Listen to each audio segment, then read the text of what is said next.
Shalom, jemaat yang terkasih dalam nama Tuhan Yesus. Sungguh kita bersyukur dan bersuka cita kalau pagi ini kita masih diberi Tuhan kesempatan untuk beribadah kepadanya. Sekalipun kita masih beribadah di rumah.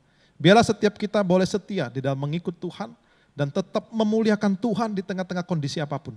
Di tengah-tengah kondisi pandemik, di tengah-tengah kondisi sulit ini. Itu tidak menghalangi kita untuk apa? Memuliakan Allah dalam hidup kita. Biarlah ibadah kita hari ini sungguh-sungguh memberkati hidup setiap kita.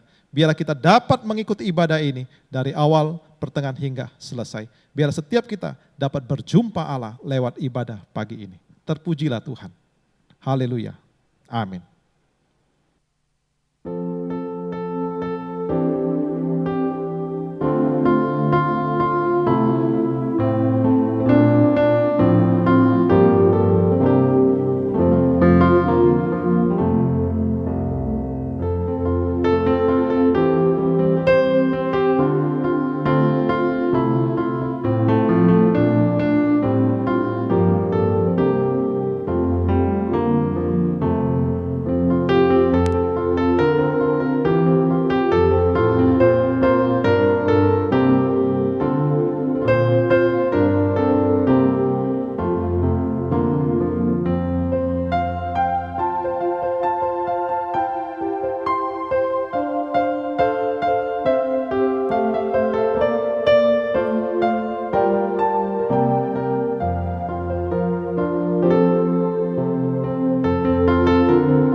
Selamat pagi Bapak Ibu Saudara yang terkasih.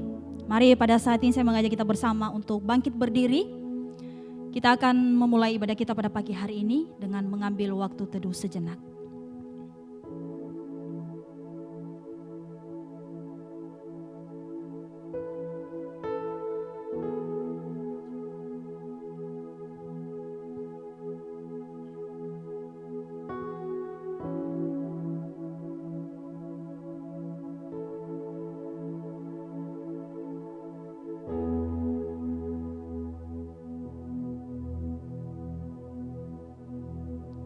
Mari arahkanlah hatimu kepada Tuhan dan beribadahlah kepadanya dengan sikap penyembahan. Dengan meyakini bahwa pertolongan kita adalah datangnya dari Tuhan yang menjadikan langit dan bumi. Dan yang tidak pernah meninggalkan hasil perbuatan tangannya. Turunlah atas kita sekalian kasih karunia dan damai sejahtera dari Allah Bapa, Allah Anak, dan Allah Roh Kudus menyertai ibadah kita pada pagi hari. Mari Bapak Ibu saya yang terkasih, bersama-sama kita memuji Allah kita. Kita menyanyikan pujian, kami memuji kebesaran-Mu. Kami memuji kebesaran-Mu.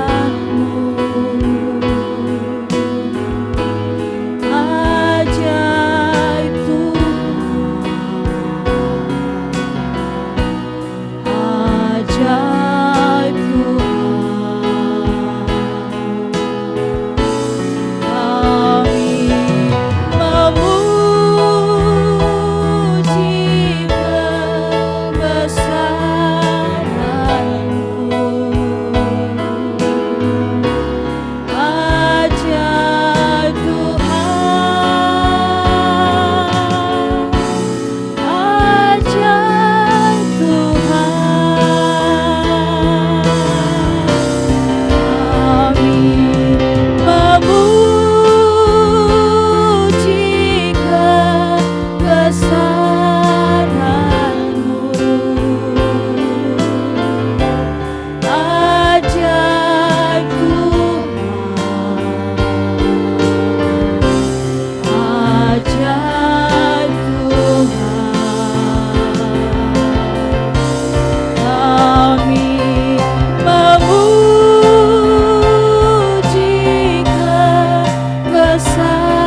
Aku melayangkan mataku ke gunung-gunung.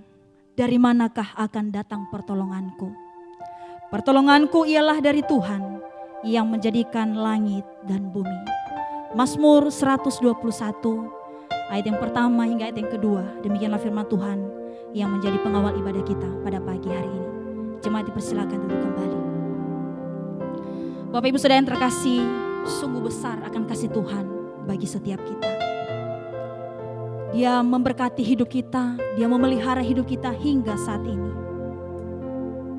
Namun bagaimana dengan setiap kita? Apakah kita sudah hidup sungguh-sungguh berkenan di hadapan Tuhan?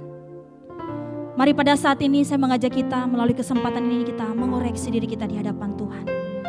Kita mengakui segala dosa dan pelanggaran kita karena kita percaya bahwa hanya ada Dia satu-satunya Tuhan yang sanggup mengampuni setiap kita yang berdosa. Mari kita menyanyikan pujian karena salib-Mu.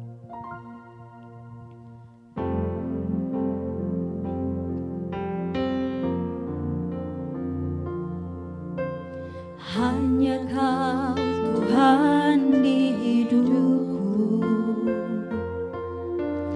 Kau berikan hidup yang baru. Darah-Mu menyucikan, pulihkan hatiku. Ku nyatakan Kaulah segalanya. Engkaulah sumber pengharapan.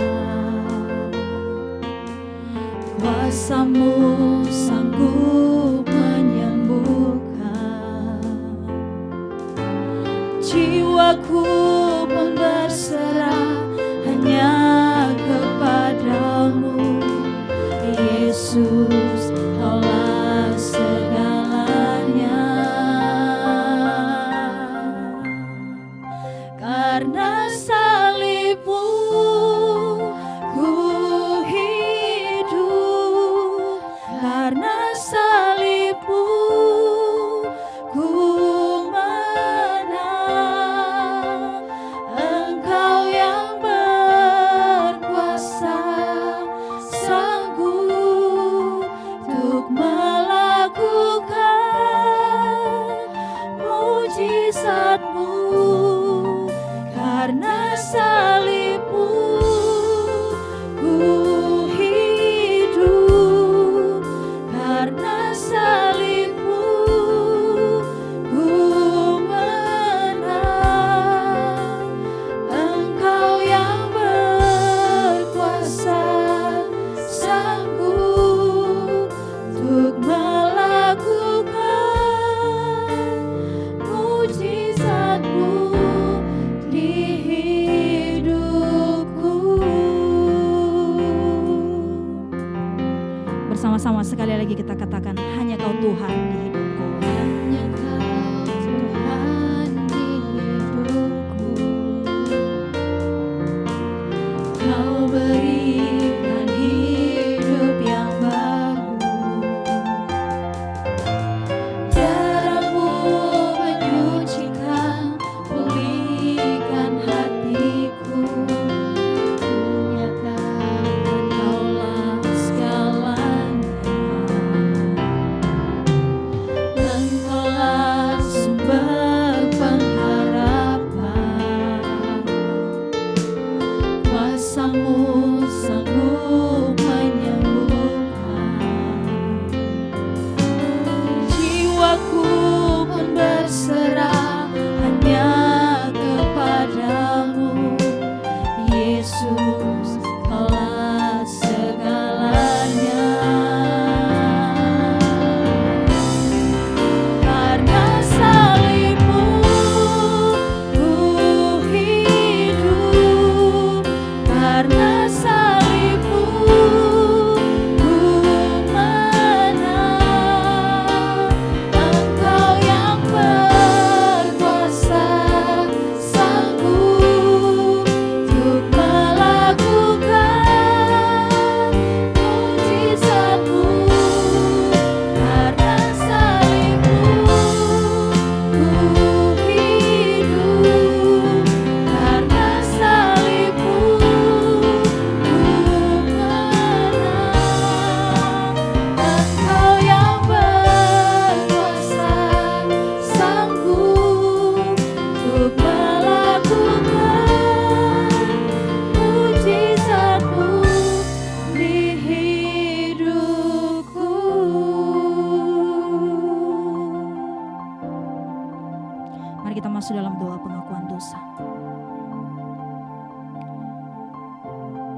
Bapa yang baik, pada saat ini kami datang merendahkan diri kami di hadapan-Mu.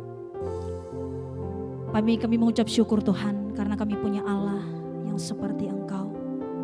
Allah yang begitu baik, Allah yang setia, Allah yang peduli kepada setiap kami. Terima kasih Tuhan. Pada saat ini kami menyadari bahwa kami sebagai anak-anak-Mu, seringkali kami tidak bisa mengucap syukur atas segala kebaikan yang sudah Engkau berikan dalam hidup kami. Seringkali kami gagal di dalam kami menjalani hidup sebagai anak-anak-Mu ya Tuhan. Kami seringkali menyakiti hati-Mu, menyakiti sesama kami, menyakiti keluarga kami, menyakiti hati orang-orang yang di sekitar kami. Kami seringkali tidak bisa menjadi saksi bagi Engkau ya Tuhan. Pada saat ini kami datang merendahkan diri kami di hadapan-Mu. Kami mengakui bahwa kami adalah orang yang berdosa ya Tuhan. Ada begitu banyak pelanggaran yang sudah kami lakukan di hadapan-Mu. Kami memohon kepadamu ya Allah, ampuni setiap kami atas segala dosa yang sudah kami lakukan di hadapan-Mu. Biarlah darah-Mu yang tercurah di kayu salib, itu yang boleh menyucikan setiap kami. Tolonglah kami Tuhan. Hidup kami tidak ada artinya tanpa anugerah dan belas kasihan daripada Engkau. Ini setiap kami anak-anak-Mu yang sudah datang di hadapan-Mu merendahkan diri, mengakui segala pelanggaran kami. Biarlah kami boleh sungguh-sungguh mengalami akan sukacita karena pengampunan yang Kau berikan kepada kami. Kami rindu Tuhan, hidup yang sudah Tuhan anugerahkan bagi kami. Kami ingin mempersembahkannya di hadapan-Mu sebagai persembahan yang hidup, persembahan yang berkenan di hadapan Tuhan. Tolong kami Tuhan, bantu setiap kami ya Tuhan, supaya kami semakin hari semakin menjadi lebih baik dan semakin serupa dengan Kristus. Terima kasih Tuhan, sekali lagi kami mengucap syukur atas pengampunan-Mu bagi setiap kami. Di dalam nama Tuhan kami Yesus Kristus, kami berdoa dan kami mengucap syukur. Amin. Saya akan membacakan berita anugerah kepada setiap kita yang sudah mengaku dosa dengan tulus ikhlas di hadapan Tuhan. Terambil di dalam Yakobus pasal yang pertama ayat yang ke-21. Beginilah bunyi firman Tuhan. Sebab itu buanglah segala sesuatu yang kotor dan kejahatan yang begitu banyak itu. Dan terimalah dengan lemah lembut firman yang tertanam di dalam hatimu, yang berkuasa menyelamatkan jiwamu. Sekali lagi saya bacakan untuk kita, Yakobus pasal yang pertama ayat yang ke-21. Sebab itu buanglah segala sesuatu yang kotor dan kejahatan yang begitu banyak itu. Dan terimalah dengan lemah lembut firman yang tertanam di dalam hatimu, yang berkuasa menyelamatkan jiwamu. Mari bersama kita akan membacakan petunjuk hidup baru. Saya mengajak kita semua untuk berdiri. Kita akan membacakan dari alamatnya terlebih dahulu, lalu kita membacakan natsnya. Kita bacakan sebanyak 2 kali. Matius pasal yang ke-10 ayat yang ke-7. Pergilah dan beritakanlah kerajaan sorga sudah dekat. Matius pasal yang ke-10 ayat yang ke-7. Pergilah dan beritakanlah kerajaan sorga sudah dekat. Jemaat dipersilakan untuk kembali. Kita mengucap syukur kepada Tuhan karena kita adalah orang-orang yang sudah dianugerahkan pengampunan, yang seharusnya kita binasa, tetapi oleh karena kasih Tuhan yang begitu besar, Dia datang menyelamatkan setiap kita. Mari Bapak Ibu dengan penuh sukacita kita memuji Tuhan kita. Kita mengatakan sangat besar kasih. Sangat besar kasih-Nya hingga memberi anak-Nya.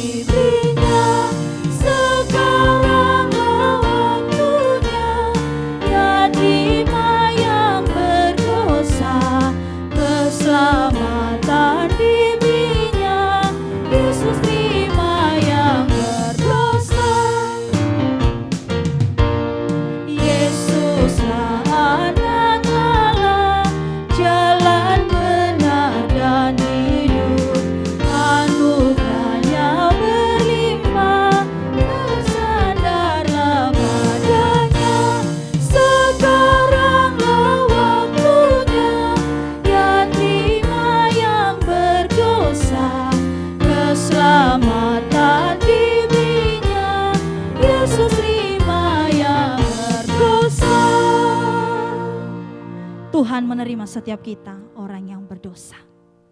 Bapak Ibu, di dalam keadaan dan situasi yang sedang kita hadapi pada saat ini, janganlah pernah kita ragu dan khawatir akan janji pertolongan Tuhan kepada setiap kita.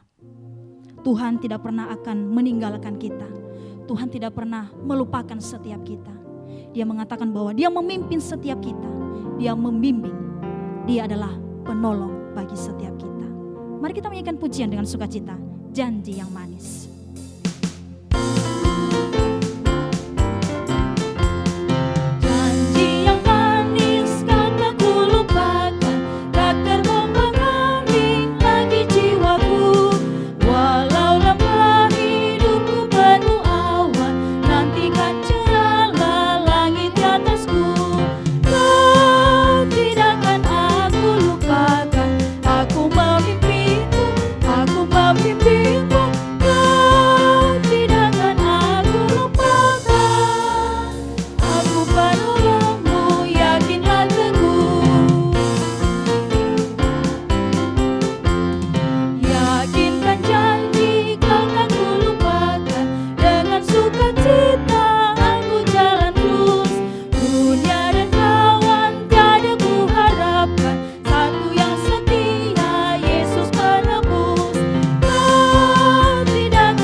Dia adalah penolong bagi setiap kita. Mari bersama saya mengajak kita semua untuk bangkit berdiri.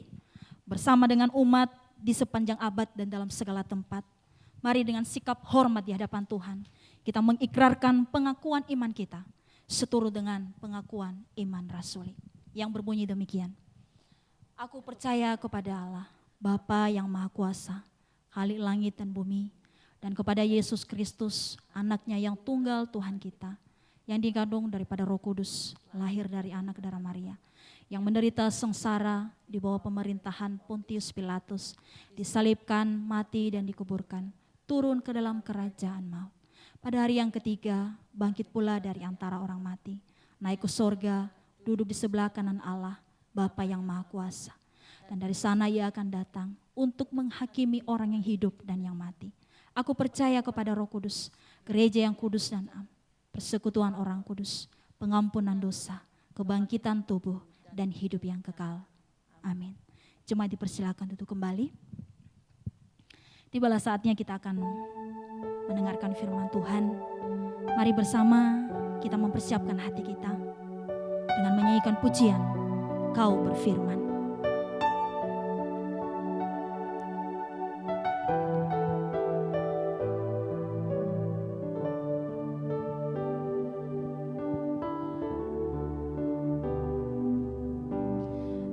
Apapun yang terjadi dalam hidupku ini, tak pernah ku ragukan kasih-Mu Tuhan.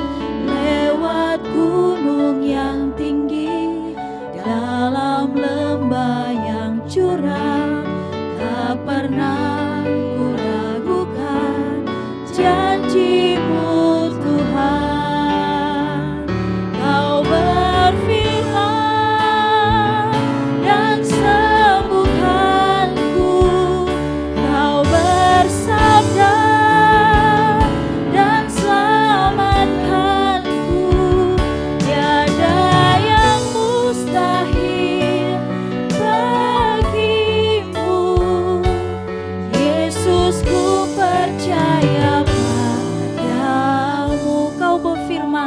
Sembuhkanku. Kau berfirman dan sembuhkanku. Kau bersabda dan selamatkanku. Tiada yang mustahil bagimu. Yesusku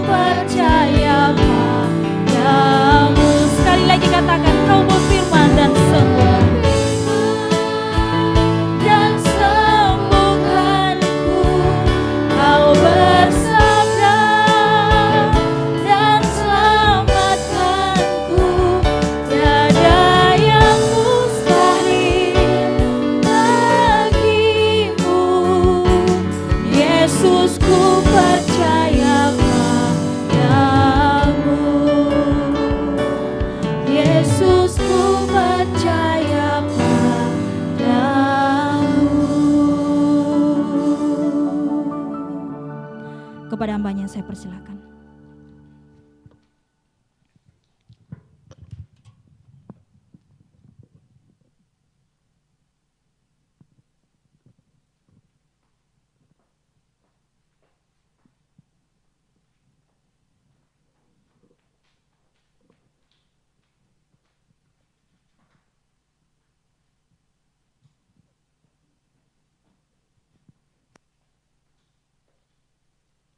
Mari Bapak Ibu yang saya kasihi, kita tundukkan kepala, kita berdoa untuk firman yang akan kita baca dan kita renungkan pada pagi hari ini. Mari kita berdoa. Tiba saatnya kami akan membaca dan merenungkan firman Tuhan. Kami percaya firman Tuhan adalah firman yang berkuasa, yang senantiasa mengingatkan bagaimana kami harus hidup sebagai orang-orang percaya. Oleh karena itu ketika firman diberitakan, Tuhan, tolong setiap kami untuk sungguh-sungguh memperhatikan dan mendengarkan firman-Mu dengan baik. Biarlah firman ini sungguh tersimpan dalam hidup kami, dapat menghasilkan buah untuk memuliakan nama-Mu. Dan berkati hamba-Mu di dalam menyampaikan firman-Mu pagi ini. Segala kemuliaan hanya bagi Tuhan. Di dalam nama Tuhan Yesus kami berdoa. Amin. Mari jemaat yang saya kasih dalam nama Tuhan Yesus, kita akan belajar dan melihat satu bagian firman Tuhan. Tema kita pagi ini melayani dan bersaksi, dua sisi dari satu mata uang, ya. Dua sisi dari satu mata uang, yaitu melayani dan bersaksi. Kita melihat dari 1 Petrus pasal yang kedua ayat 9 dan ayat yang ke-10. Saya akan bacakan untuk kita semua 1 Petrus 2 ayat 9 sampai ayat yang ke-10. Demikian firman Tuhan.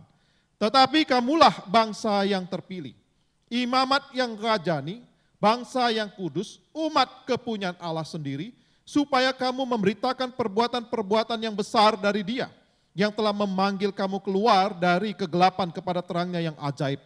Kamu yang dahulu bukan umat Allah, tetapi yang sekarang telah menjadi umat-Nya, yang dahulu tidak dikasihani, tetapi yang sekarang telah beroleh belas kasihan. Berbahagialah kita yang membaca mendengar firman, terlebih lagi kita yang melakukan firman. Bapak Ibu yang saya kasih dalam nama Tuhan Yesus, Bapak Ibu saya suka melihat atau membaca cerita atau kisah-kisah dari kerajaan Tiongkok kuno, ya, Tiongkok kuno. Ada satu yang menarik Bapak Ibu dari sejarah Tiongkok kuno, yaitu pada waktu dinasti atau pada masa dinasti Tang, itu pernah dipimpin oleh seorang kaisar wanita, ya, satu-satunya kaisar wanita.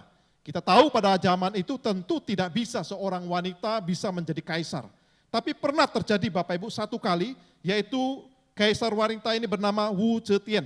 Ya, satu-satunya kaisar perempuan di dalam sejarah panjang kekaisaran Tiongkok yang membentang selama 4.000 tahun.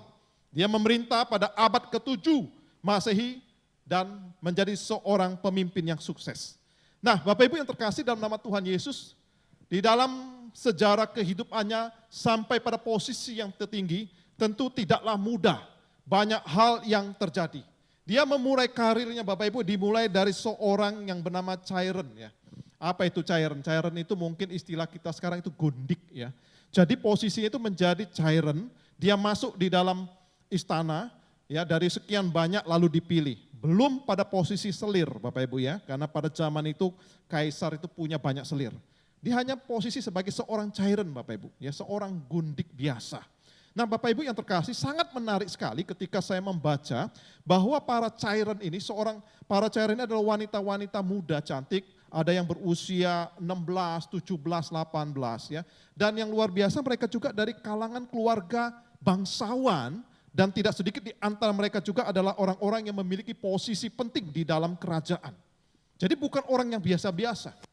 Nah, memang ada di antara mereka itu diminta oleh orang tuanya untuk masuk, ya, karena alasan politik, supaya untuk memperkokoh atau memperkuat posisi jabatan dari orang tua.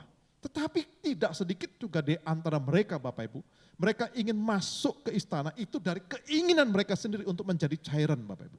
Kenapa? Ternyata setelah ditanya kenapa Anda ingin menjadi Chairen, banyak di antara wanita-wanita muda itu menjawab, karena saya mencintai raja, karena saya mengasihi raja. Pada raja pada waktu yang memerintah Bapak Ibu sudah cukup tua. Ya, anak-anaknya aja jauh lebih tua dibandingkan para cairan. Tapi karena mereka mengasihi. Nah Bapak Ibu yang terkasih, para cairan ini berusaha untuk melayani raja dengan memberi yang terbaik. Kalau mereka menari, Bapak Ibu, mereka menari dengan yang terbaik. Karena itu mereka berlatih dengan luar biasa supaya dapat menyenangkan hati raja. Demikian juga pelayanan-pelayanan lain. Mereka memberikan yang terbaik bagi raja. Pernah Bapak Ibu ada satu komunikasi, kemudian sang raja ketika melihat ada satu cairan yang melayani dia dengan luar biasa, lalu raja bilang, saya akan memberi engkau hadiah. Tetapi kemudian cairan ini menjawab begini Bapak Ibu. Raja, saya tidak memerlukan reward, saya tidak memerlukan hadiah, saya tidak memerlukan uang yang banyak. Lalu raja itu bertanya, apa yang kau inginkan? Apa yang kau butuhkan? Kemudian cairan ini menjawab Bapak Ibu, saya cuma minta satu dari raja. Kemudian raja bertanya apa? Saya cuma minta kasih sayang raja untuk saya. Saya melakukan yang terbaik, melayani yang terbaik untuk raja, karena saya ingin raja mengasihi saya. Bapak Ibu yang terkasih dalam nama Tuhan Yesus, ketika saya melihat statement seperti ini, saya katakan begitu luar biasa. Bagaimana dengan kita Bapak Ibu? Bukankah Tuhan pencipta langit dan bumi, raja di atas segala raja, ia sudah menyatakan kasih besarnya dalam hidup kita. Kalau Allah sudah mengasihi hidup kita, apa yang harus kita berikan kepada Tuhan kita? Apakah kita juga mengasihi Tuhan? Apakah kita juga mencintai Tuhan? Jemaat yang terkasih dalam nama Tuhan Yesus, kalau kita sungguh-sungguh mengasihi dan mencintai Tuhan, maka hidup kita harus lebih baik dibandingkan para cairan-cairan itu.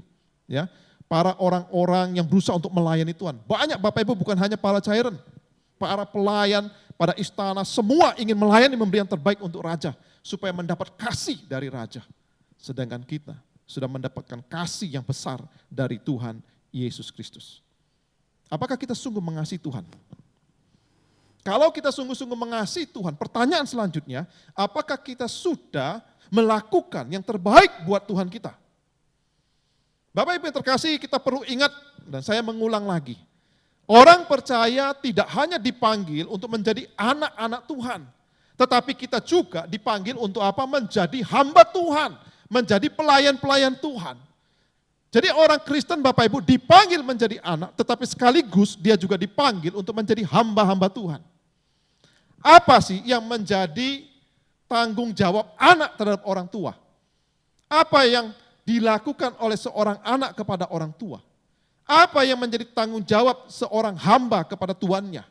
Apa yang dilakukan oleh seorang hamba kepada tuannya? Bapak Ibu yang terkasih dalam nama Tuhan Yesus, apakah anak hanya menerima kasih sayang dari orang tuanya dan dia tidak melakukan apa-apa? Tentu saja tidak. Seorang anak Bapak Ibu juga memiliki kewajiban-kewajibannya kepada orang tuanya. Paling tidak dia harus taat kepada orang tuanya. Paling tidak dia harus patuh kepada orang tuanya. Paling tidak dia ketika dewasa menafkahi atau merawat orang tuanya. Paling tidak sikap hidupnya menunjukkan hormat kepada orang tuanya. Paling tidak Bapak Ibu sebagai seorang anak, dia juga harus mendoakan orang tuanya. Dan dia juga berusaha untuk menjaga nama baik. Masih banyak sekali Bapak Ibu yang dapat dilakukan oleh seorang anak untuk melayani orang tuanya. Bagaimana dengan seorang hamba?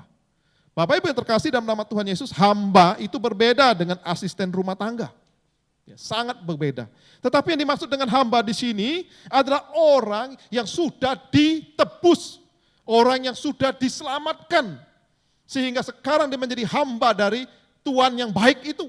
Kalau kita menyadari bahwa kita adalah budak dosa, kemudian dibebaskan oleh seorang Tuhan yang baik, yang tidak lain adalah Tuhan Yesus dalam hidup kita, maka sudah sewajarnya kita mengabdi hidup kita kepada Tuhan yang baik itu. Yaitu Tuhan kita, Yesus. Seorang hamba, dia harus setia kepada tuannya. Seorang hamba, dia harus taat kepada tuannya. Seorang hamba, dia akan mengerjakan segala sesuatu dari hatinya. Dia harus mengerjakan segala sesuatu yang terbaik untuk tuannya. Tanpa mengharapkan apa-apa. Itulah panggilan kita. Untuk melayani Tuhan dan menyaksikan Tuhan. Kalau kita melihat bacaan kita Bapak Ibu di dalam 2 Petrus tadi, ya di dalam bacaan kita tadi, di dalam surat Petrus yang pertama, di dalam pasal 2 ayat yang ke-9 dan 8 tadi, kita dapat melihat bagaimana Rasul Petrus mengingatkan jemaat pada waktu itu. Kita bandingkan Bapak Ibu di dalam ayat 4 dan 8, 1 Petrus 2 ayat 4 dan 8. Di dalam ayat 4 dan 8, Rasul Petrus itu berbicara tentang perbedaan antara mereka yang percaya kepada Tuhan dengan mereka yang tidak percaya kepada Tuhan.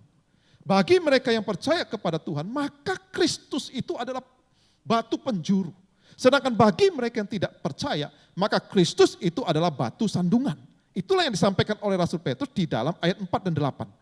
Kemudian Bapak Ibu di dalam ayat 9, 10 yang kita baca, Rasul Petrus menekankan lagi perbedaan antara orang yang taat kepada Allah dengan mereka yang tidak taat kepada Tuhan.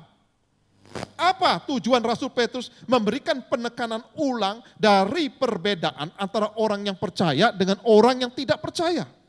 Ternyata Bapak Ibu ini berkaitan dengan konteks atau situasi yang dialami oleh jemaat pada waktu itu, yaitu jemaat yang menerima surat dari Rasul Petrus, yaitu bahwa sebagai orang percaya umat Tuhan yang adalah minoritas, mereka itu berada di tengah-tengah orang yang belum percaya dan belum menerima Yesus sebagai Tuhan dan Juru Selamat, di dalam ayat 11 dan ayat 12.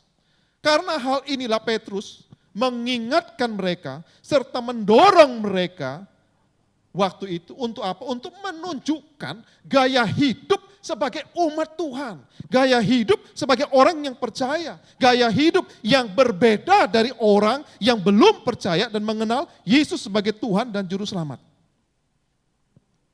Jadi jemaat yang terkasih, status mereka ya sebagai orang percaya, status mereka sebagai orang percaya, ini sangat mempengaruhi perbuatan mereka atau tindakan mereka maupun perkataan mereka sebagai anak-anak Tuhan yang harus berbeda dari mereka yang belum percaya.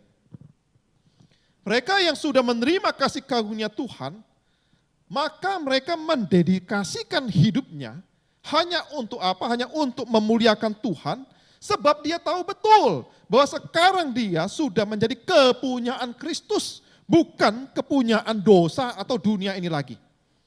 Karena itulah jemaat, seorang yang sudah menerima anugerah Tuhan, dia sadar bahwa hidupnya itu harus menjadi saksi bagi orang lain. Bahwa hidupnya harus melayani Bapaknya di sorga. Kenapa Bapak Ibu kita harus bersaksi dan melayani? Ini pertanyaannya. Kenapa Bapak Ibu dan saya harus melayani dan bersaksi? Mari kita perhatikan ayat 9 yang kita baca tadi. Di dalam ayat 9 dikatakan, tetapi kamulah bangsa yang terpilih, imamat yang rajani, bangsa yang kudus, umat kepunyaan Allah sendiri. Supaya kamu memberitakan perbuatan-perbuatan yang besar dari Dia, yang telah memanggil kamu keluar dari kegelapan kepada terang yang ajaib. Di dalam ayat 9 ini Bapak Ibu, Rasul Petrus mengingatkan akan apa? Identitas orang percaya. Identitas apa Bapak Ibu? Dari orang percaya. Identitas apa dari kita yang percaya kepada Tuhan? Mari kita lihat Bapak Ibu, paling tidak ada 3 identitas kita sebagai orang percaya yang mengingatkan kita untuk melayani dan bersaksi bagi Tuhan. Ya, melayani dan bersaksi bagi Tuhan. Mari kita lihat yang pertama. Di dalam ayat 9 dikatakan, kamulah bangsa yang terpilih. Ya, kamulah bangsa yang terpilih. Kalau kita melihat di dalam perjanjian lama, Bapak Ibu yang terkasih dalam nama Tuhan Yesus, siapa sih bangsa yang terpilih? Saya yakin kita semua pasti tahu, yaitu bangsa Israel di dalam Ulangan 7 ayat 6. Bapak Ibu, bangsa Israel dipilih oleh Allah untuk menjadi umat kepunyaannya, bukan karena orang Israel itu bangsa yang besar, bukan karena orang Israel itu bangsa yang hebat, bukan karena orang Israel itu bangsa yang kaya raya, bukan. Tetapi umat Israel dipilih menjadi umat atau kepunyaan Allah, itu semata-mata anugerah. Tuhan memilih atas pilihan Tuhan. Demikian juga hidup kita Bapak Ibu yang terkasih, bahwa kita saat ini adalah Israel baru. Ya, kalau itu adalah Israel perjanjian lama, sekarang kita ini adalah Israel baru, di mana Allah yang juga memanggil kita, yang memilih kita. Yang menjadi pertanyaan Bapak Ibu yang terkasih, kalau Allah memilih kita, Allah memilih orang Israel, pasti Allah punya tujuan. Pasti Allah punya maksud. Kenapa Allah memilih orang Israel, tidak memilih bangsa yang lain? Kenapa Allah memilih saya, tidak memilih orang yang lain? Tentu saja Allah punya tujuan. Tentu saja Allah punya maksud. Kenapa Allah memilih kita? Kira-kira apa jawabannya Bapak Ibu? Apa tujuan Allah memilih Bapak Ibu dan saya menjadi Israel baru, menjadi umatnya? Bapak Ibu, mari kita lihat Yohanes 15. Itu jawabannya ya, di dalam Yohanes 15, kita perhatikan ayat yang ke-16. Yohanes 15 ayat 16, firman Tuhan berkata, bukan kamu yang memilih aku, tetapi akulah yang memilih kamu. Dan aku telah menetapkan kamu supaya kamu pergi dan menghasilkan buah. Dan buahmu itu tetap, supaya apa yang kamu minta kepada Bapa dalam nama diberikannya kepadamu. Bapak Ibu lihat, apa tujuan Allah memilih kita? Dijawab di dalam Yohanes 15 ayat 6. Kita dipilih untuk pergi, kemudian menghasilkan apa? Buah. Jadi orang percaya tidak hanya dipanggil untuk masuk surga. Jadi dalam kehidupan di dunia sementara ini, kita juga dipanggil untuk apa? Menghasilkan buah. Bahkan dikatakan buah yang tetap. Dikata tetap menunjuk kekal, buah yang kekal, yang tidak bisa binasa. Menghasilkan buah Bapak Ibu, itu berbicara tentang apa? Menghasilkan buah itu berbicara tentang hidup kita ini loh. Menjadi apa? Berkat bagi orang lain untuk memuliakan Allah kita. Jadi hidup kita itu menjadi berkat bagi banyak orang untuk memuliakan Bapa kita di sorga. Kata buah Bapak Ibu, itu menggunakan kata karpos di dalam Yunani. Apa arti karpos? Karpos itu memiliki pengertian hasil dari bekerja. Jadi orang yang bekerja pasti ada hasil. Bertindak atau perbuatan. Akibat dari bertindak, akibat dari perbuatan itu dia akan mendapatkan hasil. Itu karpos, itu buah. Jadi ada tindakan, ada perbuatan, kemudian dari hasil tindakan dan perbuatan itu dia menghasilkan hasil, menghasilkan sesuatu. Jadi Bapak Ibu, buah adalah hasil dari perbuatan atau tindakan dari kehidupan kita sebagai orang percaya yang memberi dampak bagi orang lain. Sehingga orang itu melihat Tuhan dalam hidup mereka, lalu mereka mengambil keputusan untuk percaya kepada Tuhan Yesus. Inilah buah yang tetap, buah yang kekal. Tuhan memilih kita, memanggil kita untuk pergi menghasilkan buah, dan buah itu harus apa? Tetap. Jadi kata tetap Bapak Ibu, itu menunjuk, di dalam bahasa aslinya itu menunjuk tempat tinggal. Dan orang itu tidak pergi-pergi lagi, ya, tempat tinggal untuk stay, untuk tinggal di situ tetap, dan dia tidak pergi lagi. Dengan kata lain, orang itu sungguh-sungguh bisa bersama-sama dengan Tuhan. Untuk menghasilkan buah yang tetap Bapak Ibu, untuk menghasilkan buah yang kekal, itu hanya bisa dihasilkan kalau Bapak Ibu dan saya, kita sendiri sudah menjadi buah yang tetap. Ya, di dalam Tuhan kita Yesus. Karena kita ini adalah produk dari kasih Allah melalui karya Kristus di atas kayu salib. Kalau kita ini bukan buah tetap, tidak mungkin kita bisa membawa orang lain untuk dapat mengenal Kristus. Oleh karena itu jemaat yang terkasih, biarlah kita sungguh-sungguh menyadari bahwa kita ini benar-benar pilihan Tuhan. Kalau kita menyadari sebagai orang pilihan, dia pasti menghasilkan buah, ya, untuk memuliakan nama Tuhan. Lalu yang kedua, mari kita lihat di dalam bacaan kita tadi. Di dalam 1 Petrus 2 ayat 9. Kalau yang pertama dikatakan kamulah bangsa yang terpilih. Yang kedua imamat yang rajani. Bapak Ibu ini menarik sekali. Ini identitas yang sangat menarik. Kenapa saya katakan imamat yang rajani adalah identitas yang sangat menarik. Di dalam perjanjian lama kalau kita melihat Bapak Ibu ya, di dalam perjanjian lama, memang sebutan imam dan raja ya, imam dan raja itu ditujukan kepada orang Israel itu secara terpisah. Imam ya imam, raja ya raja ya. Itu di dalam perjanjian lama. Di dalam Keluaran 19 ayat 6 itu dikatakan ya, kamu akan menjadi bagiku kerajaan imam dan bangsa yang kudus. Tetapi di dalam perjanjian baru, khususnya yang kita baca tadi itu digabungkan. Tentu ini hal yang luar biasa Bapak Ibu. Kalau orang Yahudi membaca bagian ini tentu mereka akan bertanya-tanya dan tercengang. Bagaimana mungkin imamat rajani? Ya, bagaimana mungkin ada penggabungan antara seorang imam dan raja? Bapak Ibu ingat, imam itu keturunan siapa? Ada yang tahu nggak keturunan siapa? Harun. Imam itu hanya keturunan dari Harun. Apakah kita keturunan Harun? Bukan kan? Gak mungkin jadi imam. Tapi kenapa Petrus katakan kita juga imam? Hanya keturunan Harun yang bisa jadi imam. Pernah ada raja Israel yang mengambil peran imam Bapak Ibu. Kemudian dihukum oleh Allah. Ada yang tahu nggak siapa? Raja Saul. Tetapi di dalam bacaan ini Bapak Ibu disebutkan imam dan raja bersamaan. Kenapa bisa demikian? Karena karya Kristus di dalam hidup kita. Kristus adalah imam besar yang mempersembahkan korban dirinya untuk penebusan bagi kita. Dan dia juga adalah raja yang memerintah dalam hidup kita. Demikian juga orang percaya ketika mereka percaya kepada Tuhan Yesus, Bapak Ibu yang terkasih, dia juga terisap di dalam karya Kristus itu. Apa pekerjaan dari imam? Apa pekerjaan dari raja?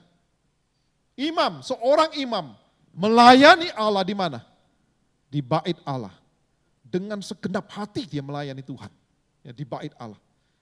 Raja, apa pekerjaannya? Memperluas, menyiarkan kerajaan. Ya, khususnya di sini kerajaan Allah. Inilah identitas panggilan kita. Melayani Tuhan sebagai imam. Dan menyatakan kerajaan Allah sebagai orang-orang kerajaan Allah. Inilah tugas kita Bapak Ibu. Melayani Tuhan seperti seorang imam. Dan bersaksi menyiarkan kerajaan Allah seperti seorang raja.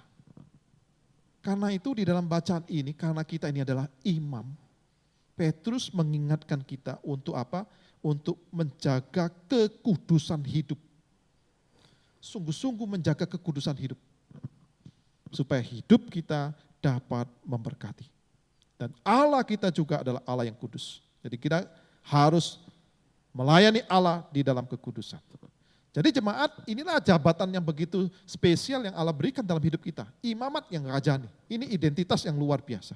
Kemudian yang ketiga Bapak Ibu yang terakhir dikatakan di situ, umat kepunyaan Allah. Di dalam ayat yang kita baca selanjutnya ayat 9. Ya. Umat kepunyaan Allah. Ini identitas selanjutnya Bapak Ibu. Status atau identitas ini Bapak Ibu menunjukkan kalau kita ini punyanya Tuhan. Karena itu Petrus mengingatkan. Untuk apa? Orang kalau sudah memiliki status sebagai imam, sebagai raja, orang yang dipilih, kemudian kepunyaan Tuhan, maka dia sudah merasakan kasih dan kebaikan Tuhan, dia harus apa? Memberitakan. Apa yang diberitakan? Rasul Petrus katakan di sini yaitu memberitakan perbuatan-perbuatan Tuhan yang besar. Ya, perbuatan-perbuatan Tuhan yang besar di dalam kehidupan kita. Bapak Ibu, beberapa hari ini kalau kita mendengar dan melihat ya, berita-berita tentang tindakan atau perbuatan beberapa orang Indonesia di luar negeri.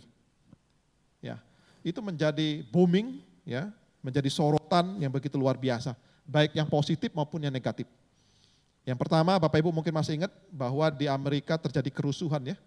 Ada seorang Indonesia yang kecepret, yang kefoto, ya, tangannya punya tato peta Indonesia, ya, punya peta Indonesia. Ada ya? Kemudian ada juga seorang Indonesia di mana ada kerumunan orang yang berdemo, yang ingin melakukan tindakan-tindakan anarkis, dia berkhotbah, membuat para pendemo itu berhenti untuk berdemo dan ikut dia berdoa. Kemudian baru-baru ini juga ada seorang Indonesia ya yang berkelahi dengan seseorang, karena dia berkelahi juga karena terpaksa, karena terdesak ya, akhirnya dia pukul orang itu. Kemudian dia tetap minta maaf. Yang terakhir Bapak Ibu yang kemarin, seorang wanita Indonesia Bapak Ibu juga melakukan ada satu tindakan ya, dia ngambil tas yang cukup mahal ya di satu toko ya, kemudian ketangkap. Nah, Bapak Ibu yang terkasih dalam nama Tuhan Yesus, setiap tindakan orang Indonesia di luar negeri itu selalu diukur dengan satu statement. Apa statementnya? Bahwa bangsa Indonesia adalah bangsa yang beradab, penuh dengan keramahan, bangsa yang penuh dengan akhlak yang baik. Itu ukurannya. Ya, itu ukurannya. Jadi kalau orang itu melakukan tindakan-tindakan sesuai dengan statement ini Bapak Ibu, dia akan dipuji. Tapi kalau dia bertindak, berbuat yang tidak baik, yang negatif, maka dia akan apa? Dicela. Ya. Demikian kita juga sebagai orang percaya, harus menunjukkan hidup sebagai umat pilihan Allah. Jika kita tidak menunjukkan hidup sebagai umat Allah, bagaimana mungkin mereka dapat melihat Kristus di dalam kehidupan Bapak, Ibu, dan saya. Jadi hidup kita ini penting sekali Bapak Ibu, seperti Kristus. Sehingga orang dapat melihat Kristus dalam hidup kita.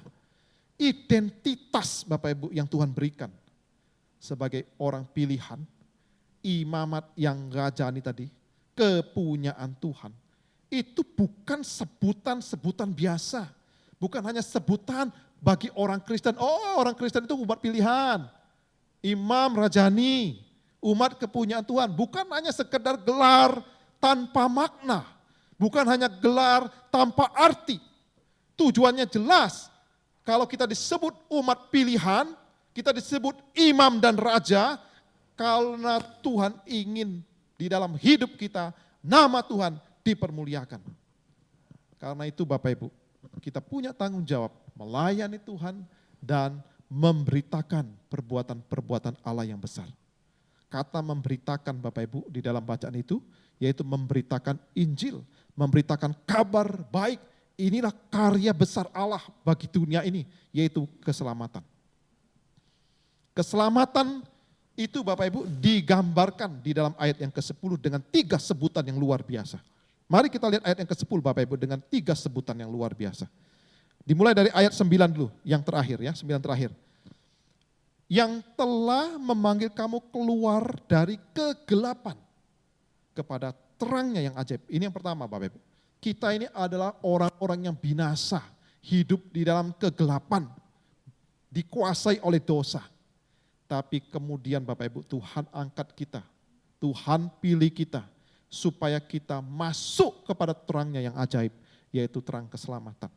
Kemudian di dalam ayat yang ke-10 Bapak Ibu perhatikan, yang kedua, sebutan keselamatan di sini, yang kedua. Dahulu dikatakan di situ, kamu bukan umat Allah, tetapi yang sekarang telah menjadi umat Tuhan. Dulu kita ini bukan umat Tuhan, ya, tetapi sekarang kita menjadi umat Tuhan. Wah, luar biasa Bapak Ibu. Lalu yang terakhir, ya di dalam ayat yang ke-10. Yang dahulu tidak dikasihani, tetapi yang sekarang telah beroleh belas kasihan. Indah sekali Bapak Ibu ya. Betapa indahnya. Itulah perbuatan Tuhan yang besar Bapak Ibu, yang harus kita beritakan, yang harus kita bagikan bagi orang lain. Supaya mereka juga dipindahkan dari gelap kepada terang. Supaya mereka juga yang bukan umat Allah kemudian menjadi umat Allah. Supaya mereka juga merasakan kasih Allah yang besar di dalam kehidupan mereka. Nah jemaat yang terkasih, itulah sebabnya. Kenapa kita harus melayani Tuhan? Karena kita diingatkan akan identitas kita. Identitas kita ini mengingatkan kita untuk melayani Tuhan karena kita imam. Identitas ini juga mengingatkan kita untuk menyaksikan akan perbuatan-perbuatan Tuhan yang besar. Inilah tujuan Allah di dalam memanggil kita sebagai umatnya. Sebagai anak dan juga sebagai hamba. Mari Bapak Ibu yang terkasih dalam nama Tuhan Yesus, kalau Allah sudah memberikan kasih-Nya besar dalam hidup kita, saatnya bagi kita, khususnya di tengah-tengah kondisi seperti ini. Mari saya ajak kita semua untuk apa? Untuk melayani Tuhan dan menyaksikan Tuhan di dalam kehidupan ini. Amin. Mari kita berdoa. Terima kasih untuk firman yang boleh kami renungkan bersama pagi ini ya Tuhan. Biar sungguh-sungguh firman-Mu mengingatkan kami. Sebagai umat Tuhan, kami bukan hanya dipanggil menjadi anak-anak Allah, tetapi juga menjadi hamba-hamba Tuhan. Tuhan, biarlah kami sungguh-sungguh disadarkan sebagai memiliki identitas yang begitu spesial yang Tuhan berikan dalam hidup kami. Sebagai umat pilihan, Tuhan punya tujuan supaya kami menghasilkan buah dan buah itu tetap. Kami juga diingatkan identitas kami sebagai imam dan raja yang melayani Tuhan dan menyaksikan Tuhan. Dan biarlah kami juga diingatkan bahwa kami adalah kepunyaan-Mu yang sudah dipindahkan dari gelap menuju terang. Yang dulu bukan umat Allah, sekarang menjadi umat Allah. Yang dulu tidak dikasihi, sekarang dikasihi. Terima kasih untuk firman-Mu. Berkati kami dengan firman-Mu. Ajar kami untuk melakukan firman-Mu. Kami bersyukur di dalam nama Tuhan Yesus. Amin. Kiranya Tuhan memberkati setiap kita dengan firman-Nya dan memampukan kita untuk dapat melakukan firman Allah. Amin.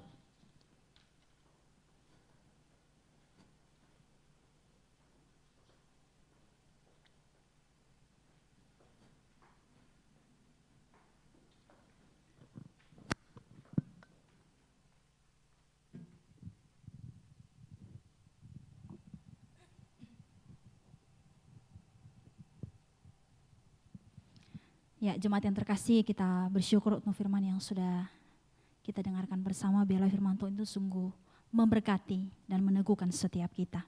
Ya, kita bersyukur juga pada saat ini kita boleh memberikan persembahan kita kepada Tuhan.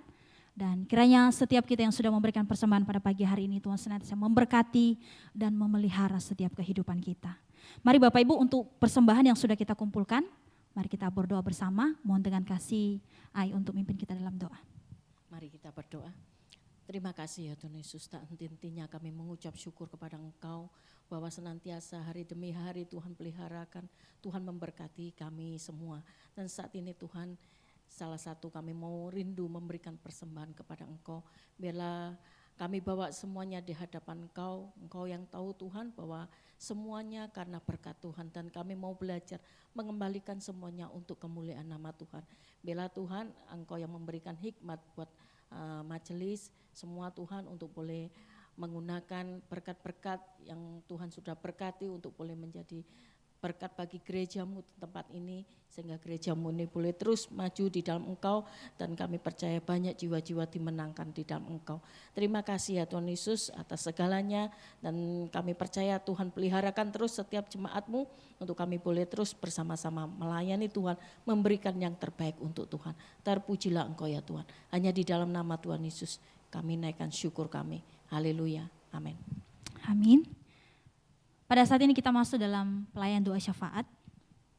Bapak Ibu, mari bersama-sama kita berdoa. Yang pertama, kita terus berdoa untuk pertumbuhan iman setiap kita, iman jemaat GKT Nazaret Pondok Indah, supaya Tuhan yang terus menolong, memberkati, dan biarlah setiap jemaat semakin bertumbuh di dalam iman kepada Tuhan dengan terus bersandar kepada Tuhan. Kemudian yang kedua, mari kita berdoa juga untuk jemaat yang sedang sakit, yang lemah tubuh, kita bisa menyebutkan nama mereka di dalam doa kita. Dan yang ketiga, mari kita terus berdoa untuk bangsa dan negara kita. Di dalam pemulihan bangsa dan negara kita, kita serahkan ke dalam tangan Tuhan, supaya Tuhan yang boleh menolong, memberkati, supaya bangsa kita ini boleh kembali normal seperti biasa. Kita berdoa untuk para pemerintah, supaya Tuhan juga menolong mereka dengan memberikan hikmat di dalam mengambil keputusan kebijakan di dalam penanganan COVID-19 ini. Dan yang terakhir, kita berdoa untuk tim medis yang terus berjuang, bekerja keras untuk menolong setiap pasien yang sudah terpapar oleh COVID-19 ini. Karena Tuhan yang terus menolong, memberikan kekuatan dan melindungi setiap mereka. Mari bersama-sama kita berdoa dengan bersuara. Tuhan Allah Bapa kami yang di sorga, pada saat ini kami mengucap syukur kepadamu. Karena Tuhan sudah memimpin kami di dalam ibadah kami. Dan pada saat ini kami mau bersatu hati, berdoa syafaat. Secara khusus kami berdoa untuk jemaat-Mu di tempat ini yang sedang beribadah di rumah mereka masing-masing. Tuhan, kami senantiasa menyerahkan jemaat-Mu ke dalam tangan-Mu. Biarlah Engkau yang senantiasa memberkati, memimpin dan memelihara hidup mereka. Secara khusus untuk iman yang sudah Tuhan anugerahkan kepada mereka. Bilang Engkau sendiri yang boleh meneguhkan iman mereka Tuhan.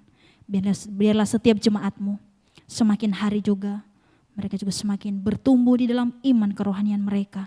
Dan di dalam keadaan situasi apapun yang sedang dihadapi, mereka senantiasa bersandar dan berharap sepenuhnya kepadamu. Berkati setiap mereka, kalau ada jemaat-Mu yang sedang bergumul di dalam usaha dan pekerjaan, kami serahkan ke dalam tangan-Mu. Biarlah Tuhan yang boleh menolong, memberkati dan memelihara setiap jemaat-Mu. Kami juga berdoa untuk jemaat-Mu yang sedang sakit dan lemah tubuh Tuhan. Engkau tahu setiap jemaat-Mu, setiap jemaat GKT Nazaret Pondok Indah.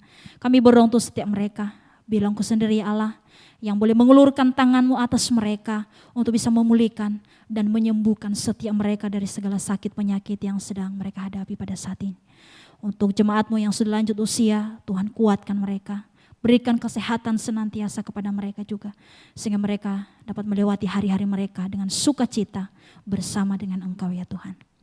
Terima kasih Bapa. Kami juga berdoa menyerahkan ke dalam tangan-Mu untuk bangsa dan negara kami yang sedang berjuang, berusaha untuk mengatasi penyebaran virus corona yang sedang melanda negeri kami. Kami serahkan ke dalam tangan-Mu Tuhan, pulihkan bangsa kami ini. Biarlah Engkau sendiri yang boleh bekerja. Dan kami serahkan ke dalam tangan-Mu untuk para pemimpin kami dalam pemerintahan Tuhan. Di mana mereka juga pada saat ini terus berusaha, terus bekerja keras sebagaimana cara untuk memutuskan mata rantai penyebaran virus corona ini. Tuhan, biarlah Engkau yang boleh memberikan hikmat kepada mereka. Engkau memberikan kebijaksanaan kepada mereka, berikan kekuatan, kesehatan kepada mereka. Biarlah mereka juga Tuhan ketika mengambil keputusan dan kebijakan-kebijakan, Tuhan biarlah itu semua memang sungguh-sungguh keputusan yang terbaik untuk bangsa dan negara kami pada saat ini. Kami berdoa untuk setiap para medis yang terus berjuang, bekerja keras, berusaha untuk menolong setiap pasien yang sudah terpapar oleh COVID-19 ini. Kami serahkan mereka ke dalam tangan-Mu. Biarlah Engkau sendiri juga Tuhan, tangan-Mu yang penuh kuasa, yang melindungi mereka dan memberikan kekuatan kepada setiap mereka. Pakailah mereka Tuhan untuk bisa menolong setiap pasien yang sedang terpapar oleh COVID-19 pada saat ini. Dan kami juga menyerahkan ke dalam tangan-Mu segala yang dibutuhkan. Biarlah Tuhan yang boleh mencukupkannya bagi mereka. Terima kasih Tuhan. Inilah doa kami serahkan ke dalam tangan-Mu. Kami tahu Tuhan bahwa doa kami jauh daripada sempurna. Tetapi biarlah Engkau sendiri yang boleh menyempurnakannya bagi kami. Dan Tuhan sendiri yang menjawabnya tepat pada waktunya Tuhan. Terima kasih Tuhan. Di dalam nama Tuhan kami Yesus Kristus, kami berdoa dan kami mengucap syukur. Amin.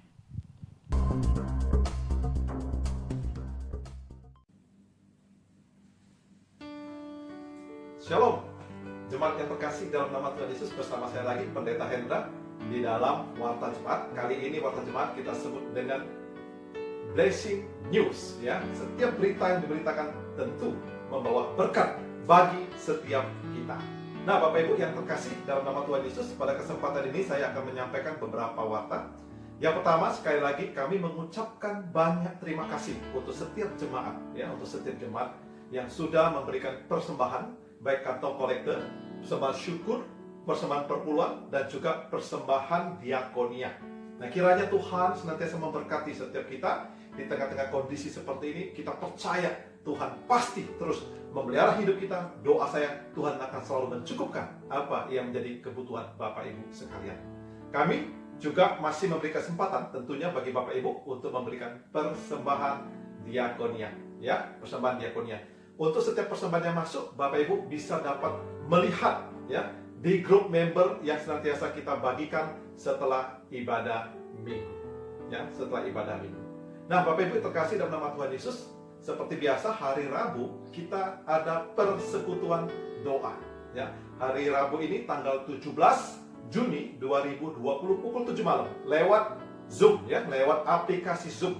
Jadi Bapak Ibu, saya mengharapkan kita semua dapat mengikutinya. Apalagi Rabu ini kita akan mengikuti eksposisi atau pembelajaran dari kitab Wahyu, Jadi kita dapat bersama-sama belajar kepada firman Tuhan, dan biar firman itu akan memberkati hidup setiap kita. Saya mengajak kita untuk senantiasa mengikuti persekutuan doa Rabu. Rabu ini eksposisi Kitab Wahyu akan disampaikan oleh Bapak Bro Niko, ya, Bro Niko.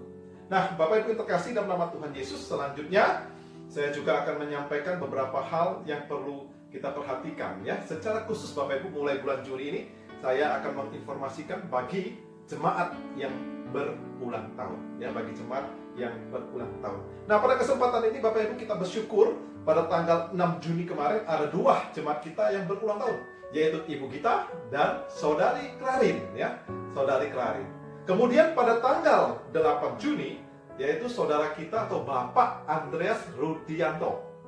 Kemudian pada tanggal 12 Juni yaitu saudara kita Joni Sunyoto, ya, Joni Sunyoto.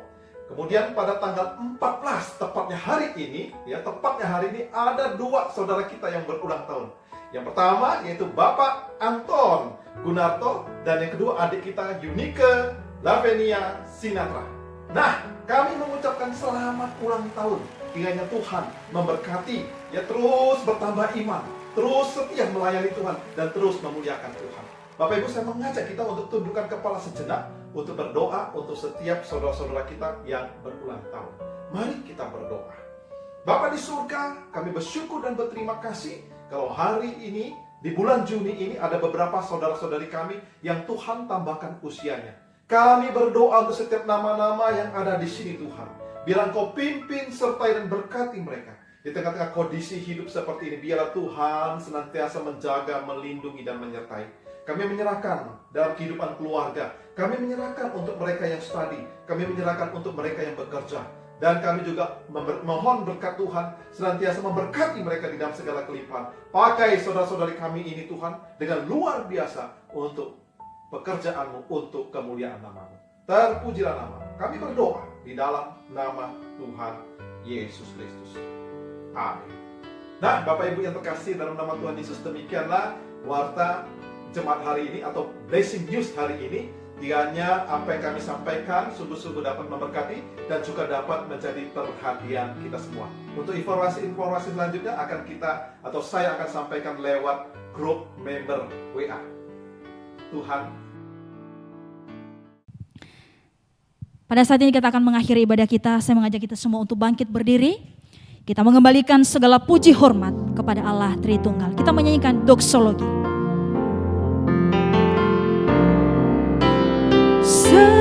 Segala kemuliaan hanya bagi Allah Bapa, Putra dan Roh Kudus. Ketiganya yang esa, pohon selamat, sumber berkat.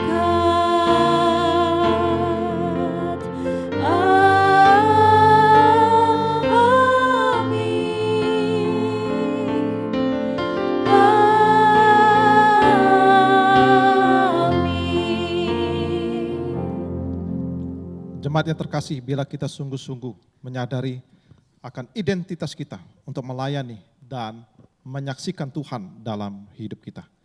Mari arahkan hatimu kepada Allah dan terimalah berkat-Nya. Tuhan memberkati dan melindungi engkau, khususnya di tengah-tengah kondisi saat ini. Ia senantiasa akan menyinari engkau dengan wajah-Nya dan memberi engkau kasih karunia.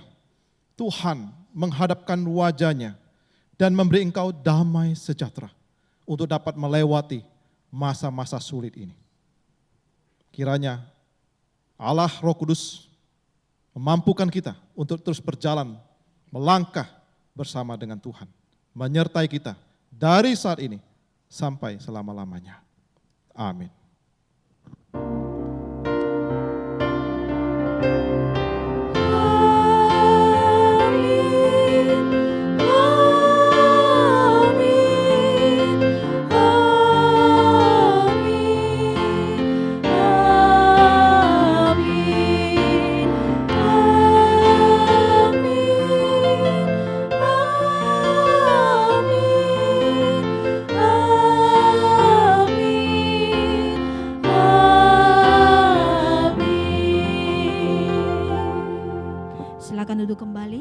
kita selesai, silakan mengambil waktu teduh.